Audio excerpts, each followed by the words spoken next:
A few days ago, during the Frampton, Washington IBF boxing event in Manchester, a man was kicked out of the Manchester arena for wearing a Union flag waistcoat. Now, there are apparent reasons behind this, but don't worry, we'll get to that in due course. But first, we must start at the beginning. So, a woman who was with the man tweeted this, which was our first report of the incident. "I've been violently thrown out of Manchester arena for wearing a Union Jack GB waistcoat. Apparently, this is an offence. Here is video of the offensive item. Handed over the offensive item, but was told I had to leave premises. What sort of a country do we live in? Hashtag Frampton, Warrington." Now, there is no actual footage of the ejection, although there is footage of the group of people the man was with, presumably filmed by a member of said group, or even by a member of the public. It shows the build-up towards the ejection, and now, if some of you really know your Mitch Law, you know I too once worked as a steward in a security capacity, so I do have some knowledge on what the stewards are doing in this video, and I have my opinion. So let's begin the video. Oh, you can't kick him out for wearing Union Jack. Why has he been kicked out? He was asked to take off his fucking Union Jack waistcoat. Immediately, I have to stop it here and criticise. The steward should not be using coarse language in front of the members of the public. Now, it seems like he may have accidentally blurted it out, and I would be willing to let this slide, but already we're seeing from the show set guys some unprofessionalism. Why though? What's wrong with that? No colours, no nothing for the lad in the stadium. That's racist though, against Britain, that is. That's racist against Britain. He should be allowed to wear Union Jack. Yeah, he's fucking racist, man. Hey, he's in Britain. He's in Britain. Stay! He should be allowed to wear it. Oh, you can't kick him out for wearing Union Jack. That's bullshit. So here we see the members of the public voicing their disapproval of Shosek trying to remove the man from his seat. Now, as you can probably tell, they have already said no colours, no nothing, it's not allowed. We'll get to that in a little while. Now, at the moment, it's heated and tense, and to be honest, I don't really see the stewards doing much to diffuse the situation. Just explaining a rule. It's not enough, as these people will only get more outraged. Their job is to not just remove the man, to at least explain it better than the rule is the rule. Also, it is very hard to distinguish who is their supervisor, although I do believe it may be the guy with the orange SIA licence as opposed to the clear one. An SIA is a security licence with people who want to become security guards, bouncers and more top level stewards. For those who are only casual stewards, they only need what is called an NVQ in spectator safety. Hopefully this explains some things, but we must continue. Yeah, right, you're out of order. Film this. You're out of order, man. Why are you fucking doing that? Hey, look, you're out of order. Listen, get your hands off him. Out of order, man.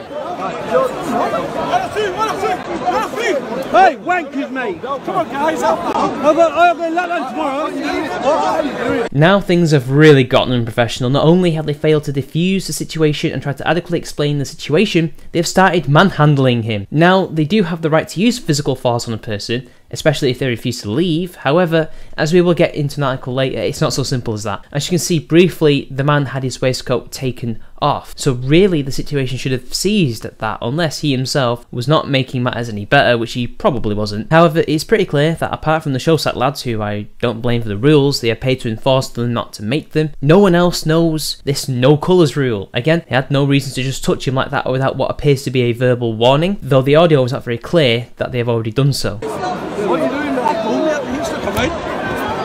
Go on, lad. I feel bad not opening, mate. Go on, son, have it.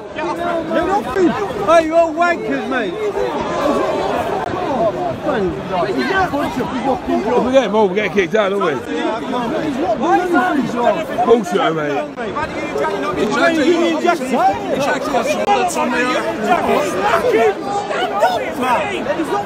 Again, it's very hard to discern what is being said between the waistcoat guy and who appears to be the supervisor, but it doesn't look good. Also, the man isn't really putting up much resistance. He's not actively trying to hurt, but brush away the stewards. Clearly, in my opinion, someone who is not going to get too physical with staff. His hand is outwards, but not in a fist or anything. From what I can see, he appears that he can be reasoned with, but it's pretty clear that communication has completely broken down already. What's he done? What the fuck has he done? What has he done? Hey, he's done nothing wrong, mate! He's done nothing! She's done nothing. She's done up. I'm standing. Oh, I'm standing with you, mate. I'm standing with you. Fuck it. Thank you. You've done nothing wrong, mate. You've got Union Jack on. What's wrong with Union Jack? What's wrong with Union Jack? That's racist, mate. You might have heard this being called out before, the accusations of racism. Now, to be quite honest, it kind of is racist, but is it Showsec employees, the company or the arena that is racist? Personally, I think it's the arena at fault. Trust me, as a former steward, I do have understanding of how difficult it is to sort people who are in a state like this out. And it is very hard to enforce rules that you yourself might not even agree with, especially when these rules, some of which boggle the mind, can cause reactions like this. Still, I expect professionalism from one of the biggest security companies, and I'm not seeing it. Also, it is pretty clear that the supervisor was calling for yet more backup when he already has a whole response team with him. You've got to kick him out for having a Union Jack on. Boxer, hey, what if a boxer comes out with a Russian flag? Are you offended then? Bullshit, mate. Listen, leave him alone. Go, leave him. Go, leave him. He's done nothing wrong, leave him. Leave him alone, he's done nothing wrong. Again, complete sympathy for the man and his friends, as well as some of the Showsec guys. You can clearly see that these employees don't seem to be particularly zealous at this. Some of these just don't really want to be there, and I can't really blame them. They aren't the police, nor are they going to be behaving like police, doing their job, sure, but poorly. And yeah, the guy hasn't really done much wrong, and this all could have been avoided, all of it, if certain actions had actually been taken before this, or done differently. Hindsight is 2020, but we'll get into this. Now, remember when I said that there was a rule about no colours during sporting events? Well, this is mentioned in this Manchester Evening News article that was written about the event. Let's go through it. Video shows the moment security staff confronted a boxing fan for wearing a Union Jack waistcoat, minutes before he was escorted from Manchester Arena by police. James Baxter, 39, had travelled to Manchester from Nottinghamshire to watch Yorkshireman Josh Warrington take on Belfast fighter Carl Frampton, but was kicked out before the main event started. James told the MEN he was confronted by Showsec security staff shortly after arrival for wearing a waistcoat emblazoned with the British flag, because it was not in line with the venue's no colours policy. A spokesman for the arena confirmed that Mr Baxter's waistcoat was against policy, but said it was the way he behaved after he was warned of this that led to him being escorted from the venue. Mr Baxter says that on first being approached, he took off the garment before heading to the bar, where he chose to put it back on again. He said when he returned to his seat with a pint, he once again removed the waistcoat. However, he says security staff approached him for a second time in scenes caught on video. It shows fans shouting at arena staff as they stand talking to Mr Baxter. Moments after the footage ended, Mr Baxter was taken from the arena. So here we have a bit more context than the video shows, though I stress it is very much he said, she said. But from what I can gather from this text, that Mr Baxter was approached about the waistcoat and warned about policy, which means he knew he was not supposed to wear it and thus took it off whilst he was inside the stadium, but put it on when he was at the stadium bar. Now, the bar, from what I can remember when I first went to the arena, is in a concourse area outside the main venue, so I guess in Baxter's logic, it was okay to wear it at the bar because he was not within the actual arena area itself. Unfortunately for him, the arena premises extend beyond just a place where people congregate to watch events. His second mistake was to wear it as he was getting to his seat, though the fact, as we can see in the video, that he did take it off suggests that he was just trying to follow the rules. Again, if he takes it off, covers it or whatever, there's really no justification for removing him. He's done what was asked of him. They told me to leave. I couldn't believe what I was hearing. It's ridiculous. I just kept saying no. I kept telling them to stop touching me. I told them they had no right, but they just got more staff. The problem is, if he continuously refuses, they do have the right to physically remove him from the premises, but they are also not trained to do this as their first strategy. This is always a last resort, unless the situation calls for it, to the first and only strategy. Again, just to check up on him and make sure he was still aware, or even to say, can we please temporarily remove this item and give it back to you after the event due to policy. All they needed was one or two stewards, not a whole team, as this already creates a hostile situation for the man who was in fight or flight already. If it were two, one to observe from a close distance, the other to talk to the man, as is usually the case, we might not be seeing this. The arena say Mr Baxter was ejected because of the way he behaved towards staff, but he insists he did no more than protect himself. My behaviour was non-violent. I asked them not to touch or push me. Before that happened, I had already offered them my jacket and told them to take it away. He added, I've never experienced anything like it in my life. I go to sporting events all the time. You get dressed up smart, that's just something you do at boxing. It's just nonsensical. He isn't what a layperson would call violent, however, he still made physical contact with stewards, and that's all they really need in this situation. Again, it's not his fault, he's ignorant of this, most people are. Mr Baxter says he was met by police officers after he was dragged outside at around 9 PM. I'd gone through the 3 sets of security getting in, and nobody had said anything. If I'd been told, then I could have just gone back to my hotel and got changed. I went to U2 at the arena, and there were people with Irish flag. I was in LA 3 weeks ago watching Tyson Fury, and staff there actually picked me from the crowd to be filmed because of the waistcoat. Just as an aside off script, that's LA. Different rules in different countries. So I was obviously very surprised that they reacted like this here. I feel really upset about it.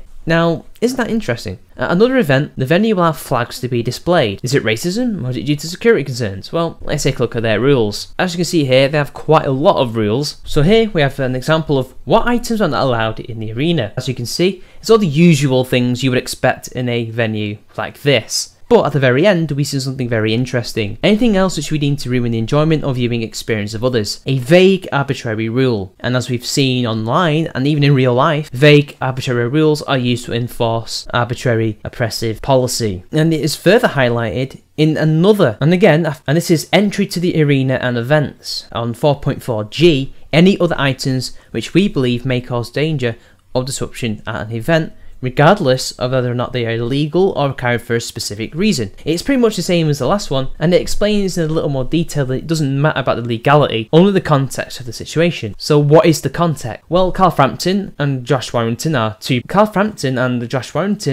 boxers fighting for either the bantamweight or featherweight IBF World Championship. I'm not sure. However, there is a caveat to this. Frampton is Northern Irish, born in the Unionist area of Belfast called Shaw Road. This is probably the reason, apart from the fact it was a sports event, though that is questionable, why the Union flag and other national colours, we can only assume, were banned. For those of you who don't know, Northern Ireland has had a troubled sectarian history between Catholic and Protestant communities, often being intensely violent. However, since the peace process, there's been much progress made in mending relations. And as you can see from his Wikipedia page, Frampton is keen to be a unifying legendary figure for all of the people of Northern Ireland and Ireland, regardless of religion. Also, despite playing for Ireland as opposed to Northern Ireland, it did not stop him from accepting an MBE from the royal family themselves. Clearly, not somebody bothered to accept an honour from his supposed oppressing monarch. Also, considering where he is from and probably a lot of his fans too, I doubt most of them and Frampton himself are offended at the British flag. If you look on Twitter, there's nothing but the utmost respect and professionalism between him and Warrington.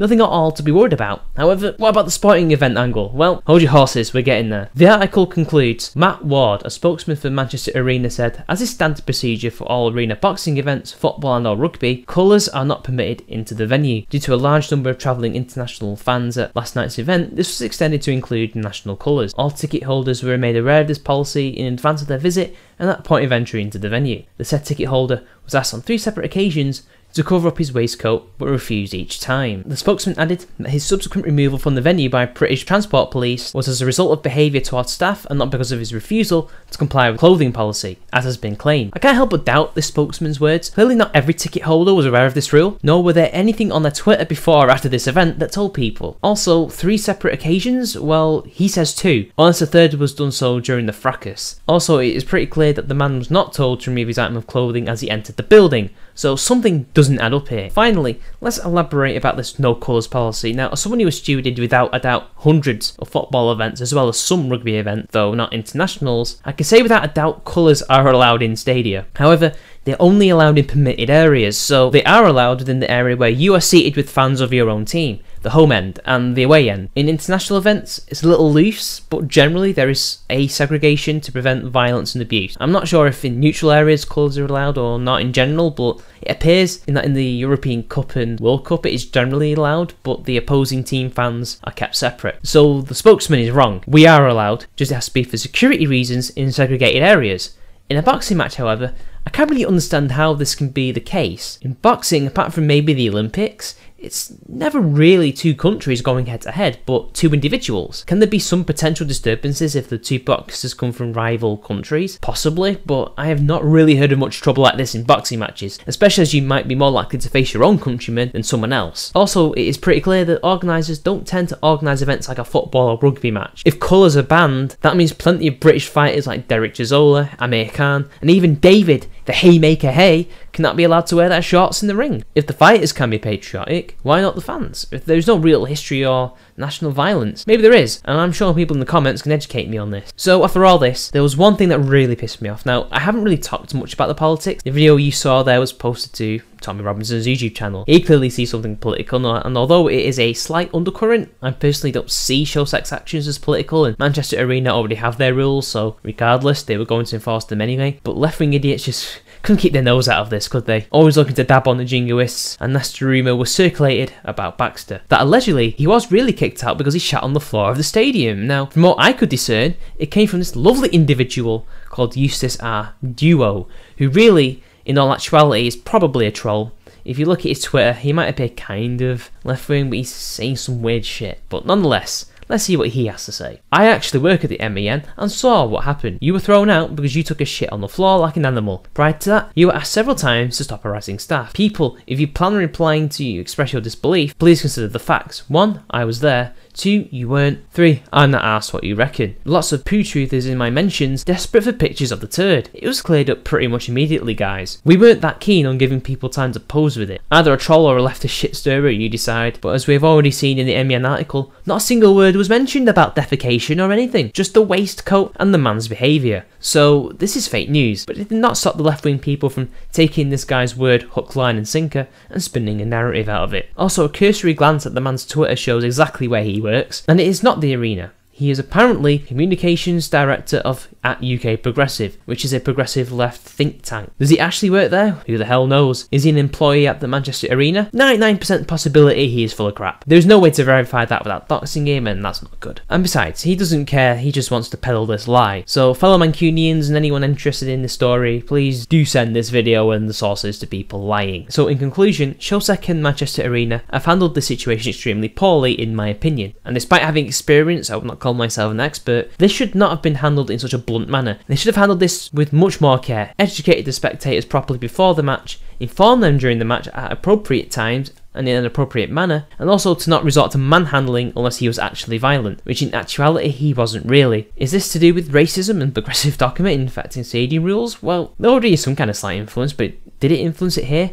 I would say not really. It was just poorly handled security, but it is definitely an undercurrent, and unfortunately, it does serve as a reminder to a lot of people how badly the Union flag has fallen in regards to a lot of people. So anyway, that's the end of the video, and until next time, it's been your boy, and I'll see you later.